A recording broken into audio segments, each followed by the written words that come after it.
आज की डिक्टेशन की स्पीड है 100 शब्द प्रति मिनट।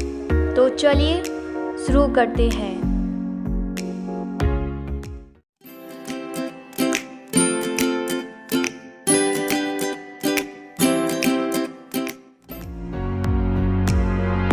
डिक्टेशन शुरू होगी 5 सेकंड बाद।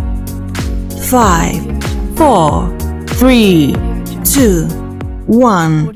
स्टार्ट। मानव समाज को अपनी विकास यात्रा के दौरान विभिन्न समस्याओं का सामना करना पड़ता है। ये समस्याएं प्राकृतिक भी हो सकती हैं और कृत्रिम भी। प्राकृतिक समस्याओं से पार पाना मनुष्य के लिए इतना आसान नहीं है, लेकिन मनुष्य कृत्रिम समस्याओं का इतना विस्तार कर देता है कि प्रकृति समस्या से बदलकर आपदा का रूप ले लेती है।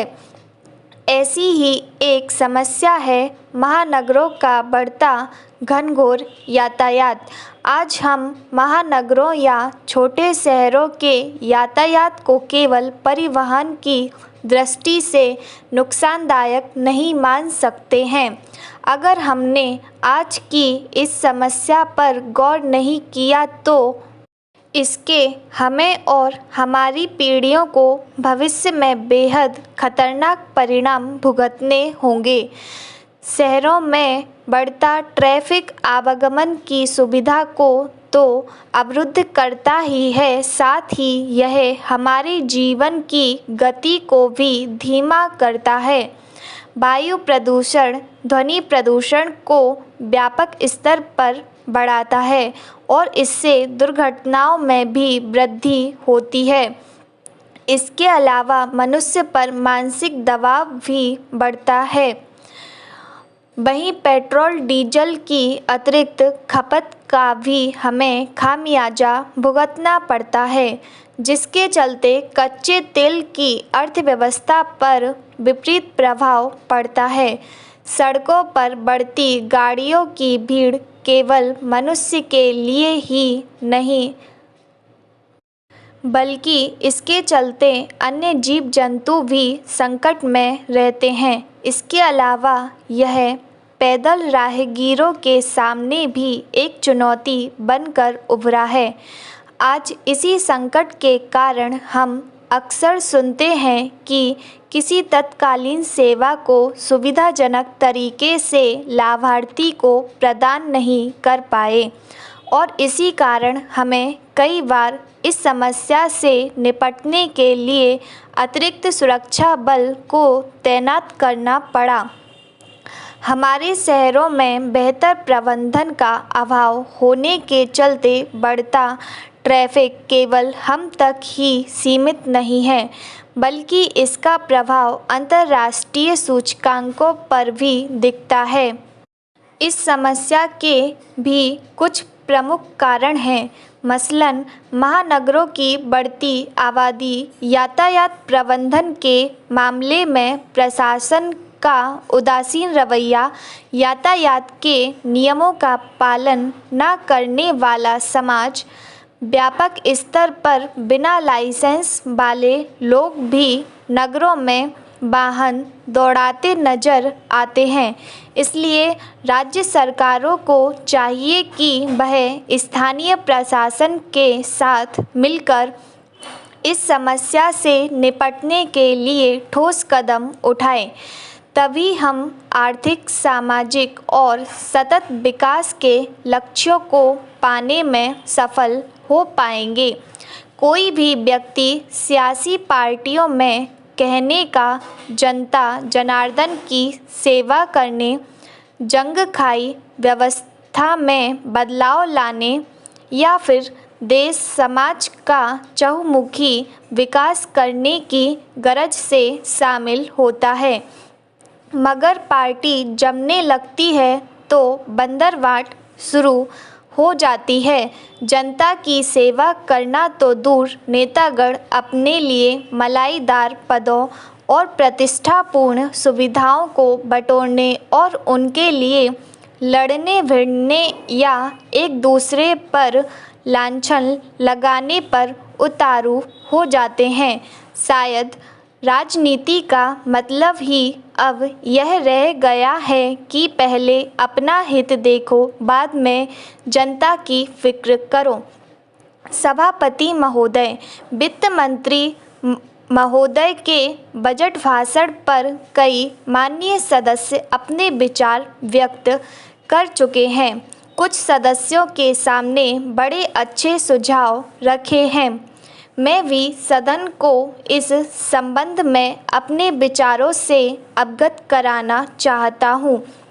सर्वप्रथम मैं कर ढांचे के बारे में अपने विचार रखना चाहता हूँ।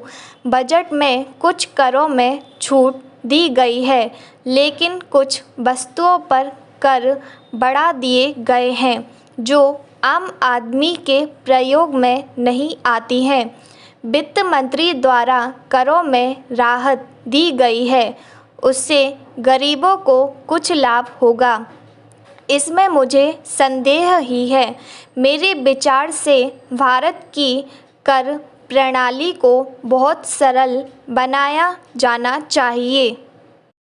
कर ऐसे लगाए जाने चाहिए जिससे आम लोगों पर इसका प्रभाव ना पड़े। हम देखते हैं कि सरकार किसी वस्तु पर थोड़ा कर लगाती है तो बाज़ार में उसके दाम बहुत बढ़ जाते हैं। कर लगाने के साथ साथ सरकार को यह भी कहना चाहिए कि किस किस वस्तु के दाम नहीं बढ़ाए जाएंगे। यदि सरकार ऐसा नहीं करती है तो वस्तुओं के दाम बढ़ते जाते हैं और सरकार उसे रोक नहीं पाती है। सरकार को ऐसे कदम उठाने चाहिए जिससे गरीब जनता को राहत मिल सके। महोदय, यह प्रसन्नता की बात है कि सरकार का ध्यान मूल्यों के बढ़ने पर पूर्ण रूप से है। इस बात पर सरकार ध्यान भी रख रही है कि भविष्य में मूल्यों में वृद्धि ना हो। बजट में इस बात का भी ध्यान रखा गया है कि जो असंतुलन है उसको भी दूर करने का प्रयास किया जाएगा। यह बहुत ही सराहनीय काम होगा और मेरी समझ से इससे देश का विकास भी होगा। हमारा देश कृषि प्रधान देश है। देश की अर्थव्यवस्था कृषि पर निर्भर करती है। बजट में किसानों के लाभ के बारे में कोई जिक्र नहीं किया गया है। किसान मेहनत से अपने खेत में अनाज पैदा करता है। सरकार को चाहिए कि किसान के अनाज को बेचने की व्यवस्था कर दे और उन्हें उचित मूल्य दिला दे। इससे किसान अपने खेत में पैदावार बढ़ाने का प्रयास करेगा। मैं मंत्री महोदय से निवेदन करना चाहता हूँ कि बजट पर कुछ संशोधन करने पर विचार किया जाए और उसमें ऐसे निर्णय लिए जाएं ताकि देश में जिस उद्देश्य के लिए प्रजातंत्र है वह पूरा हो सके। स्टॉप। दोस्तों, डिक्टेशन की प्रैक्टिस लगातार करते रहिए। यदि आप भी हमारे साथ जुड़े रहना चाहते हैं तो कृपया वीडियो को लाइक कीजिए, चैनल को सब्सक्राइब कीजिए और बेल आइकन को प्रेस करना ना भूलिए। Thank you.